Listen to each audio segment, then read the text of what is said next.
Let's look at the quickest and the easiest way to update the firmware on the Sony WH-1000XM6 headphones.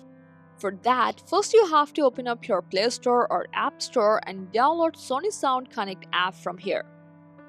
And from the main page, go for Device Settings, tap on System, and scroll down a bit and you will find the Update Software option. Tap on the settings icon next to it and make sure Auto Update is turned on. Now you can see the current firmware version installed on your headphones or not. If you're already up to date, tap OK and go back to the main page and tap the three dots in the top right corner. Now select WH-1000XM6 version and you will see your current version. For example, mine is 2.0.2, and you can also search on Google to check if a newer update is available.